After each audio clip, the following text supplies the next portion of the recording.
Hello friends, I am Chevee. Welcome to my shed. How are you doing today? I hope you're doing well. Hope your world is great. It's actually a really beautiful day here today. And that being said, I want to wrap this up. Let's do this. It's been a while since I've done any game reviews on the channel. And if you're new here, I don't do game reviews as a... Don't send me your game.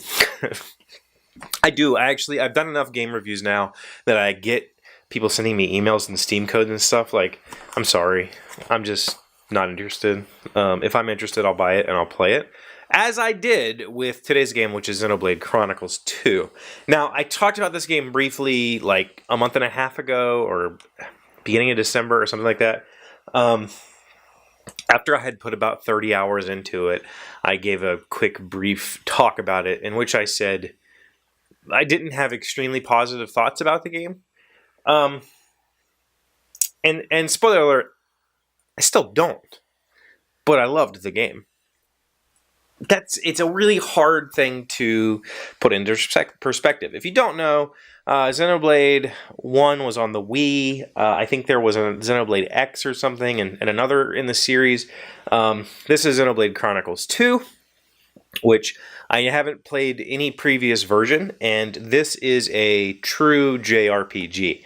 What that means is this is a Japanese RPG, and those types of games in general have a lot of overhead, a lot of I should have put a thing here. There we go. They have a lot of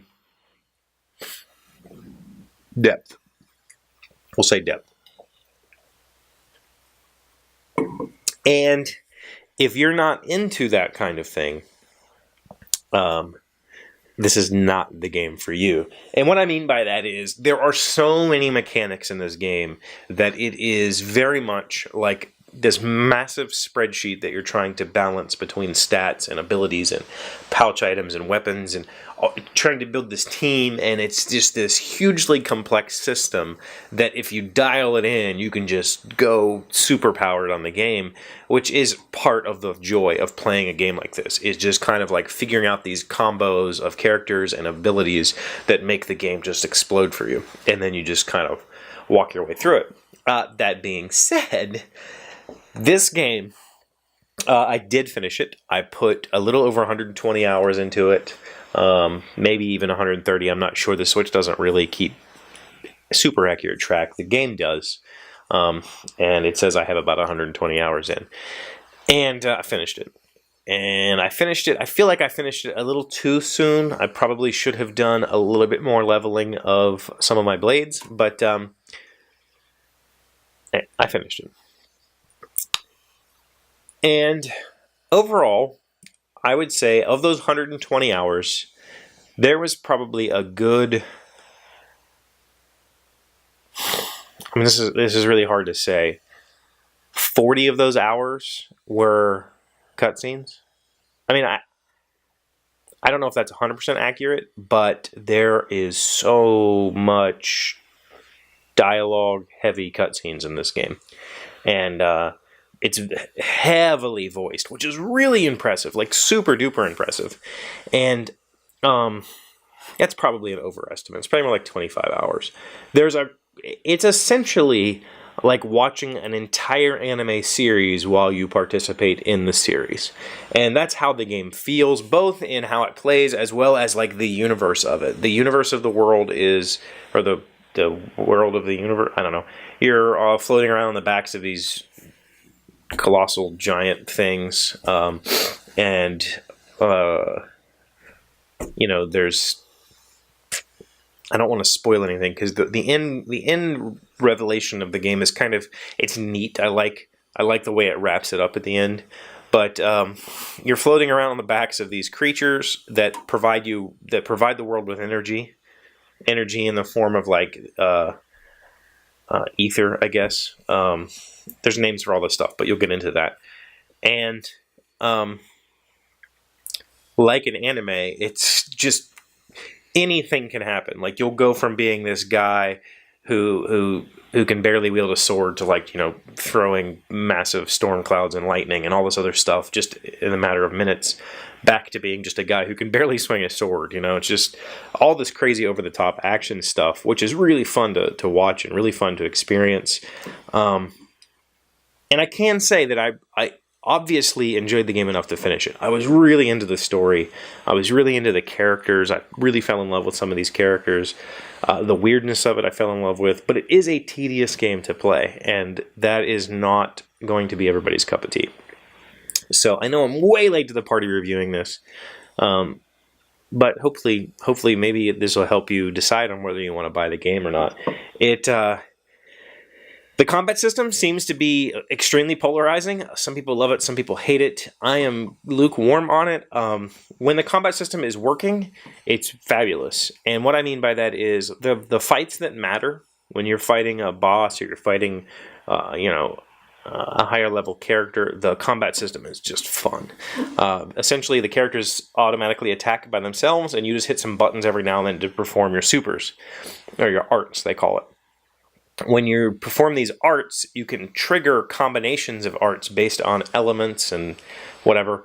And if you pull off this combo, you'll do this big finishing move. And if you do this big finishing move, then you can pull off a team combo, or it has a different name.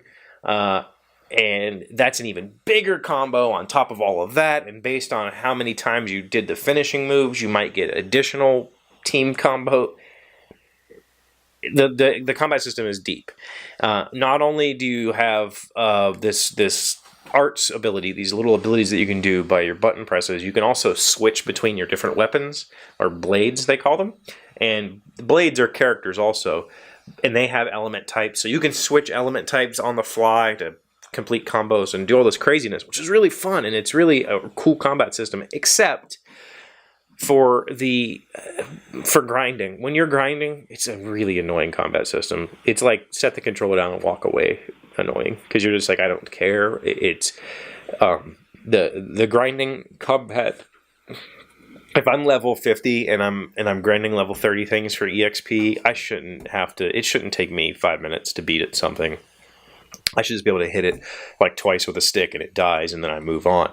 But it's not like that at all. Like, especially as you get higher in the levels, even a level 50 character takes multiple hits to kill a level 1 character. I don't know if that's actually true, but say a level 5 character, it's going to take you a couple of hits. And it's just slow and annoying when you're trying to grind. And grinding is definitely a part of it. You have to do it. Like, the blades that you have these huge charts of complexity that you can unlock, and in order to unlock a lot of those, you have to go kill certain types of monsters. And so all that grinding with that combat system, it sucks. It really does.